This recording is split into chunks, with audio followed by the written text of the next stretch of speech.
I'm staring at my phone in my shed-turned studio in Tasmania, reading a message that just arrived regarding an episode I'd released. It was direct, to the point. Just found your podcast. I was the cop who found her. When you make a podcast about unsolved mysteries, you hope your episodes might spark a bit of conversation. But what you don't expect is for the first police officer on the scene, the person who found the body of a murder victim, to reach out and say, I need to tell you what really happened. His name is Tony Russell, and October the 16th, 1977 was his first day at Paddington Police Station. He was just 19 years old. The call came in mid-morning. It was from a concerned neighbour. Someone had left their lights on all night. The front door was open. Could someone do a welfare check on the wallpaper factory of Florence Broadhurst? What Tony found that day would define a big part of his life, not only because of what he saw, but because of what was kept quiet for decades.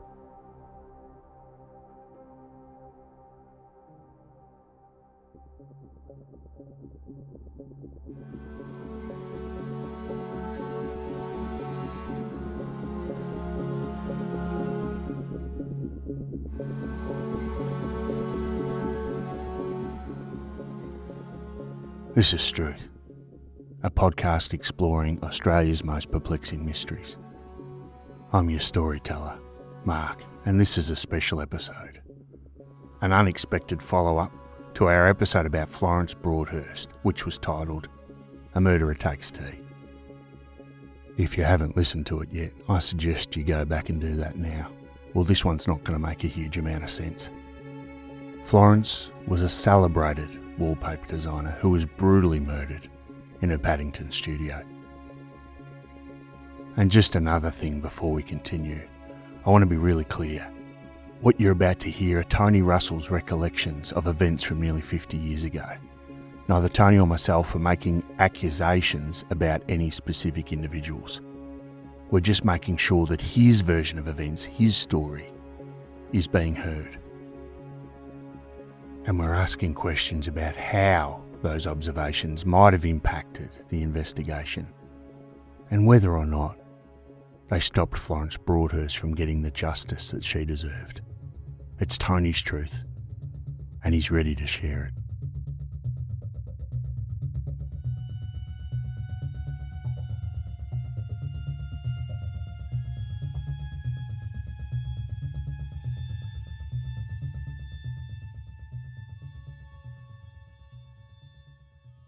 I was sworn in about 6 weeks prior. It was my first day at Paddington, so I was very green. So I just got transferred to Paddington that day, actually. It was in the morning. I can't remember the 9 or 10 o'clock. In the station, the phone rang behind the counter, so I answered the phone, and it was this old guy saying he's a bit worried about Florence Broadhurst. The lights have been on all night, the front door's open, could we come and check the factory? Now, he must have had an inkling, I don't know. Anyway, we said, look, we'll come straight down. 6 weeks out of the academy. First day at a new station. Just imagine that for a minute. You answer the phone expecting maybe a noise complaint, a drunken disorderly, perhaps a routine welfare check. Which is exactly what this seems like. At first. It was a defining day in my life. But when we got down there, we met him outside the factory. Look, we suggested he stay outside. We'll go and have a look. Now, I've entered the factory with the sergeant. He's gone upstairs to search upstairs. And I went and searched the factory, and you know how big that factory was. It was huge. So I went between every aisle, and on the last aisle, when I was coming around towards the back door, I noticed the back door was ajar, which I thought that's rather strange because this time of day.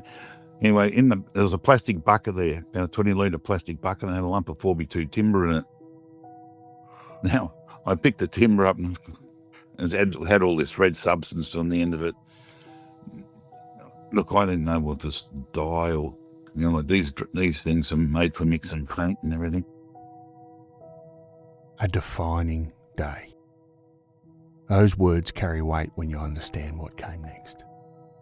Tony picked up that piece of timber, saw the red substance. But he was in a wallpaper factory. There's dyes, paints, chemical processes everywhere. It's a reasonable assumption for a 19-year-old probationary constable to think that it might have something to do with the wallpaper printing process. So he put it back in the bucket and continued upstairs. I just chucked it back in the bin. No second thought. I just kept on going. Anyway, went upstairs and the sergeant's there and he's at the desk with the handbag and he said, the handbag's here, the cups. He's had a look around and he couldn't find anything. But he said there's $8,000 in cash in the handbag. 2 teacups, a handbag on the desk, and inside that handbag, $8,000 in cash. And let's remember that detail about the money because it becomes critically important to Tony's story, to Florence's story. Because according to the official investigation, $8,000 in cash was stolen from Florence Broadhurst, along with several rings. But Tony saw that money. The sergeant counted it. It was there when they found the body, and they were the first people on the scene. Which begs a question. What happened to it?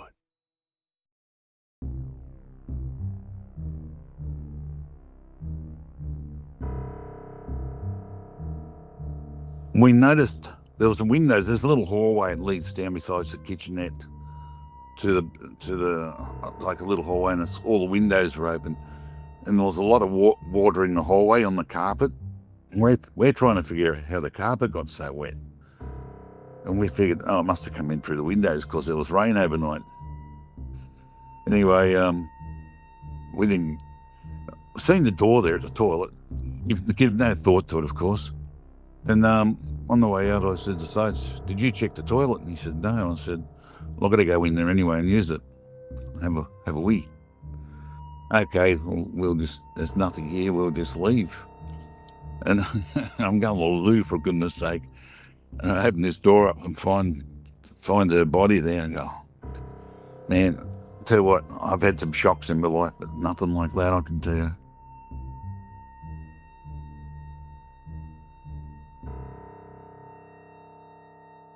Yeah, it was a defining moment, but it was, I can still visualize it today, still see. And, you know, funny enough, the time when I found the body, like I left the building, you know, I had to go out and get fresh air. And funny enough, the old guy out across the road, he seen me come out, I was as white as a sheet. And he said, "Is she?" And I said, "Yep, she's dead." And he said, "You want a whiskey?" And I said, "Nah, too early for that." Pretty soon thereafter, detectives started arriving. High-ranking police officials. The place was swarming with coppers and onlookers. And then something unusual happened.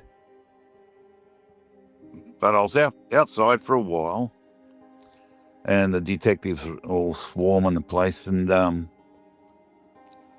a detective's in the one detective, no idea who it was, and a sergeant approached me and said, "Look, they're not going to include me in the investigation because I was too green, like being the first day."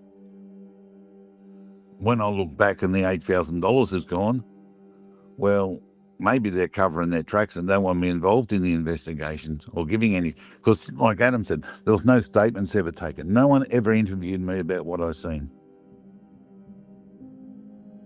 So here's the big question that anyone who has any issues with Tony's side of the story should be asking themselves.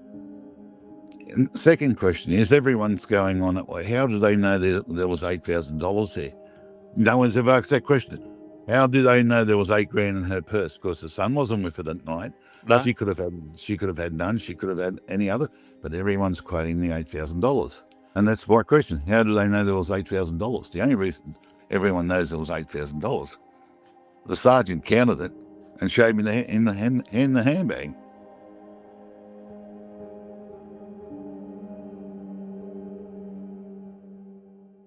Think about it. Florence was alone in a studio. Her employees, according to their statements, had left at 4 p.m. No one else was there when she was killed. According to the official version of events, Florence's murderer, whoever that was the person that took that money. So how did police determine the figure?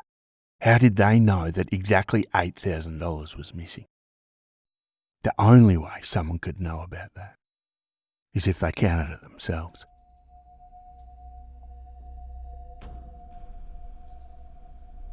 I think that was the whole idea of it, painted as a robbery. It covers up the $8,000 missing. $8,000 back in 1977 was a huge amount of money. Well, the police force was so corrupt back then. Now, I never knew all this, of course, because I was a newbie. Then they tell me number 10 division was a corrupt division. Well, whole police force was back in the 70s, apparently. Tony doesn't know who took the money. He doesn't claim to know who it was.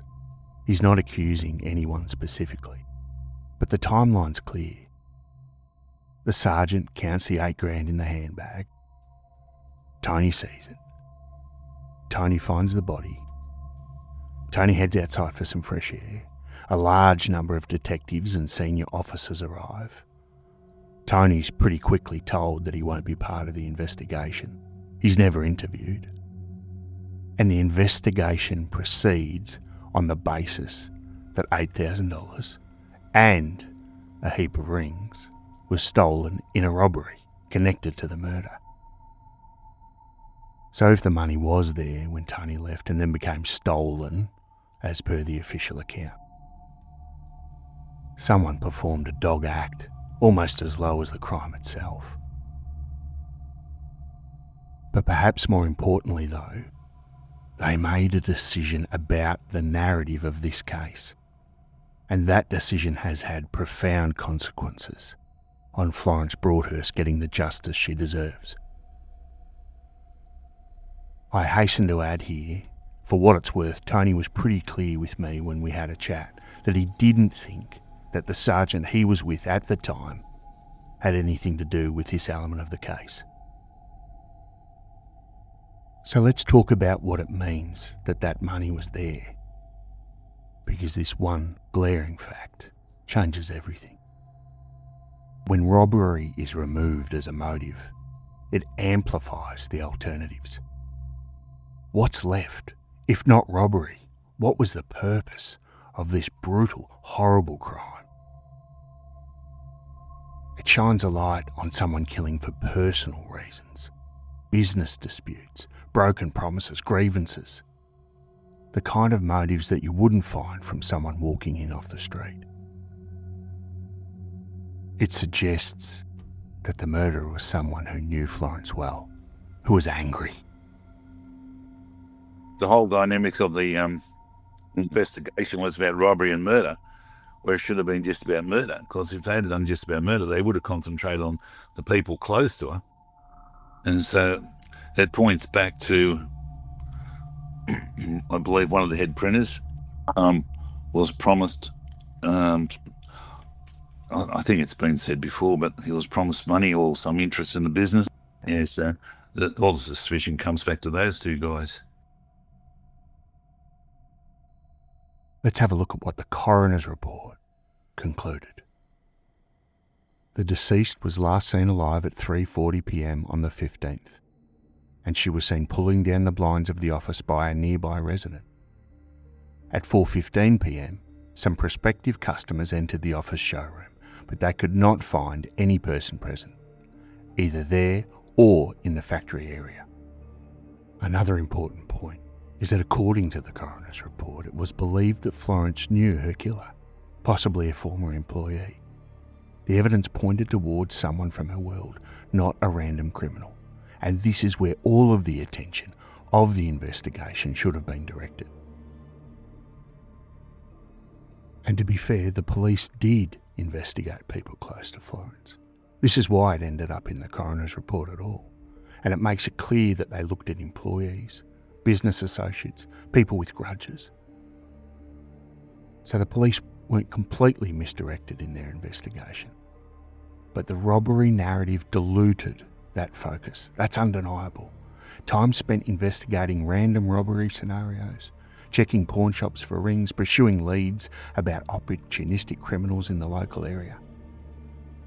That's time not spent digging deeper into the people who had access, motive, and opportunity. And when the Glover theory emerged years later, it gained traction primarily because the robbery element seemed to fit his pattern. If investigators had known from day one that there was no robbery, would they have pursued the Glover angle so aggressively? Would they have maintained their focus on Florence's inner circle?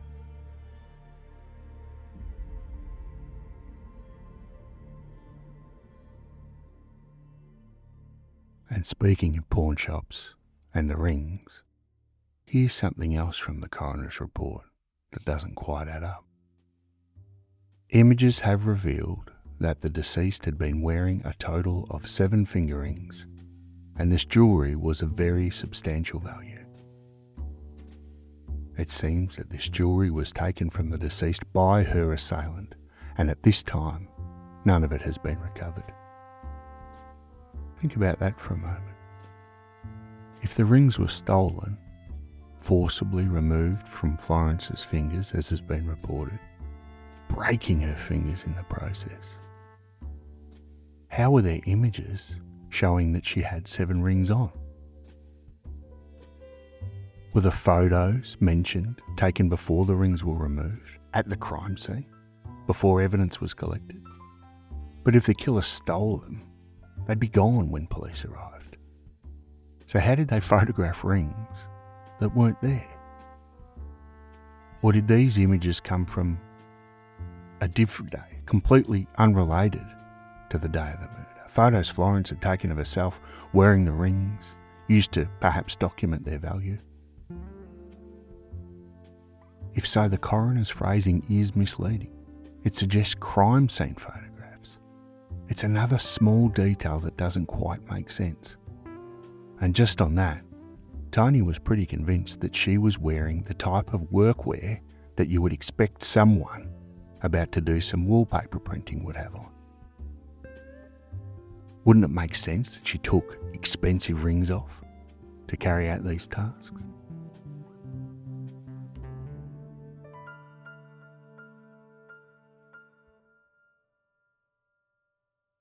In our previous episode, we discussed the theory that John Wayne Glover, the granny killer, might have murdered Florence Broadhurst. The connections seemed compelling. Glover worked near the studio, knew her through family connections, and his MO matched aspects of the crime. In fact, if you go back and listen to that episode, although I don't come right out and say it, it's pretty clear reading between the lines that I was personally convinced that Glover was the guy. But Tony's observation raises serious questions about that theory. Glover's signature involved stealing from his victims, taking often their handbags, but at least their money. It was a big part of his ritual.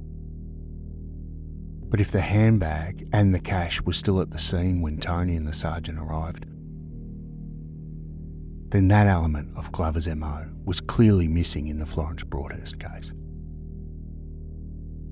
So in addition, Tony's description of the crime scene, the description that was never taken down in official reports, the method, the violence, the personal nature, it doesn't match Glover's MO either. So if the robbery element was fabricated and the method of killing didn't match Glover, then that connection becomes so much weaker. So this all brings us back to the question of what should the investigation have focused on from the beginning? How could this have changed if Tony was listened to as a 19-year-old on his first day? Let's walk through what we now know. Not speculation, not theory, but documented facts from the coroner's report and Tony's first-hand observations. So here's the timeline, according to the coroner's findings. At 3:40 p.m, Florence is seen alive by a nearby resident. She's pulling down the office blinds. At 4 p.m, her two employees, a head printer and another worker, are supposed to have left after collecting their wages. Although this is based entirely on their statements. There's nothing to support or, might I add, disprove these statements. At 4:15 p.m, prospective customers enter the showroom but find no one present. Not the employees or Florence. At least no one's responding. So that gives us a critical window, somewhere between 3:40 p.m. and 4:15 p.m, Florence Broadhurst was murdered. 35 minutes. And if it wasn't the employees that committed the murder, then that window's even smaller, just 15 minutes. Now, let's add what Tony saw at 10:45 the next day. When I was coming around towards the back door, I noticed the back door was ajar, which I thought that's rather strange because this time of day. Anyway, there was a plastic bucket there, about a 20-litre plastic bucket, and had a lump of 4x2 timber in it. Now, I picked the timber up and it had all this red substance on the end of it. A piece of 4x2, red substance on the end, in a bucket, importantly by the back door. The coroner determined Florence was beaten with a piece of timber. And Tony found that bit of wood by the exit. And this bit that he remembered is also crucial. Well, the thing is, the back door had to be unlocked from inside. So if the back door could only be unlocked from inside the building, this means that the killer either was already in the building or was let in by Florence herself and left via the back door. And remember the 2 teacups on the kitchen table. Someone Florence knew well enough to share tea with on a Saturday afternoon, after her employers had supposedly left. My belief is, and I don't know if it's right or wrong, I reckon they've got into an argument in the office and she's ran to the toilet to hide. They might have got her once or twice before that, but there was nothing in the hallway, nothing in the kitchenette. So my thoughts are they've got her in the toilet and that's where they've whacked her. Then they've tried to drown her after she's dead. That was bull. You knew straight away that wasn't a robbery. That was a personal hate.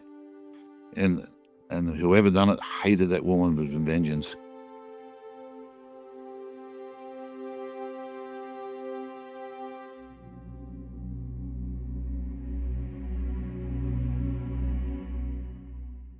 So there's no sign of a struggle anywhere except the toilet. It just makes sense, Tony's theory, that Florence ran to the one room with a lock trying to escape. And they got to her there. And while it wasn't the original intention of our phone call, over a cup of tea, Tony and I inevitably decided to come up with a hypothetical scenario. Based on what the coroner has reported and Tony's own recollections, here's something that we suggest might have happened. A scenario that follows the real evidence. Someone, or perhaps multiple people, was in that building between 3:40 p.m. and 4:15 p.m. Someone who knew the layout well enough to know where the back door key was. Someone who knew Florence personally well enough to share a cup of tea with her.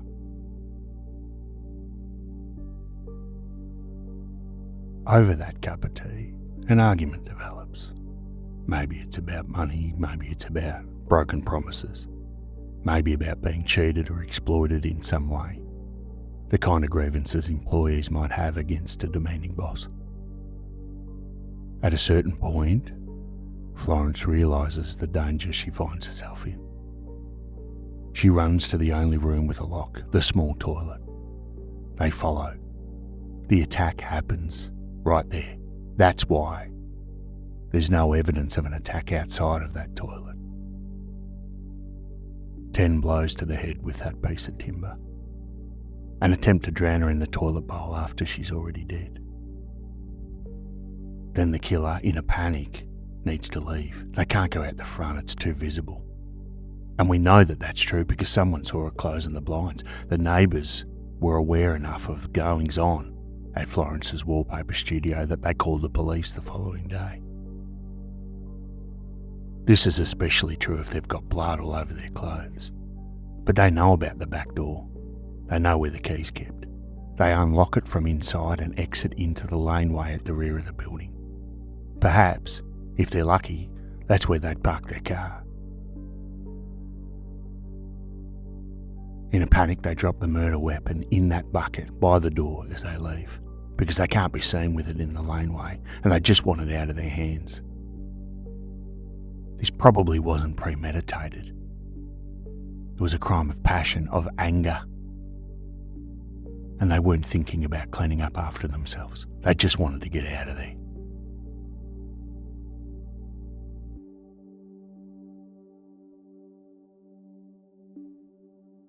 The coroner's report noted something significant about Florence's employees that support this.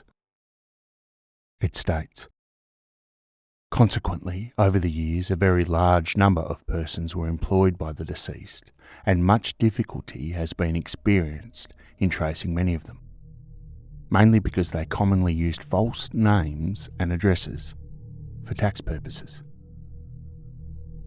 False names, false addresses, people who didn't want to be found, people who would be very difficult to investigate thoroughly. The report also states, because of the very nature of the deceased's personality, it is generally felt that the deceased knew her assailant and that he was possibly a former employee or business or social acquaintance. The coroner believed this. The police investigated this angle, but did they investigate it thoroughly enough, with a robbery narrative confusing things? And let's also think about that timeline. If we believe the employees that they left at 4 p.m, that gives someone 15 minutes to have committed this crime, to have convinced Florence to put the kettle on to have a cup of tea, to have that argument, for her to run to the toilet, and for them to perhaps have disappeared or at least be on the way out the back door by the time those prospective customers come in at 4:15 p.m. If it is the current employees who committed this murder, then the window's a little bit longer, 3:40 p.m. through to 4:15 p.m. And we know that they would have been well aware of how to get out of that building through the back door. Again, I just want to reiterate that neither Tony or I are blaming any individual for this crime. We're just looking at the facts and where they direct us. Because without Tony's testimony being documented early on, everyone who looked into this case, from the initial investigators to later reviewers to people trying to connect it to Glover decades later, they've been working with incomplete information. Florence Broadhurst was murdered on October the 15th, 1977. Nearly 50 years later, her case remains officially unsolved. Florence and her family haven't received the justice they deserved. The granny killer theory dominates the public narrative, but that theory is built on assumptions that may be fundamentally flawed. What we've presented today aren't wild theories, they're just questions, based on first-hand observations from the first officer on the scene. Questions that were never asked because that officer was told to forget what he'd seen and was never invited to give a statement.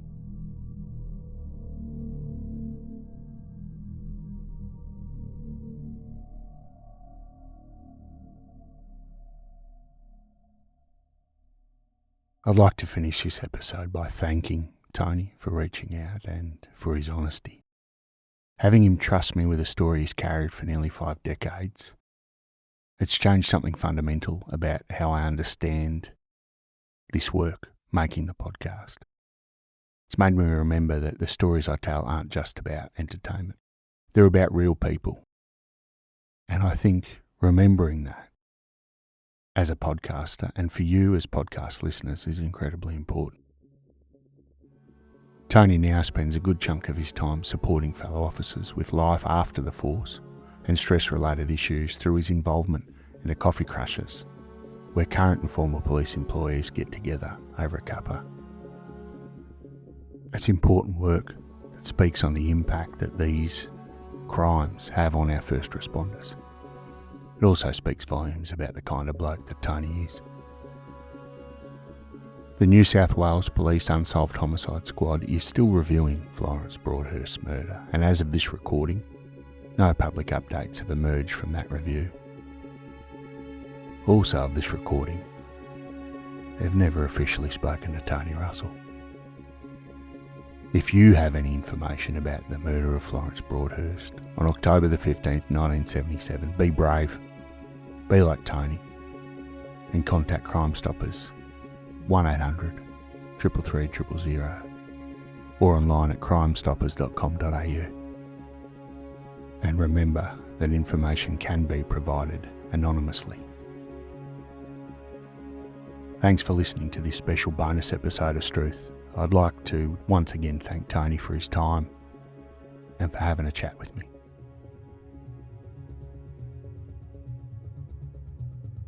Look forward to catching you all next Wednesday with another brand new episode. Cheers.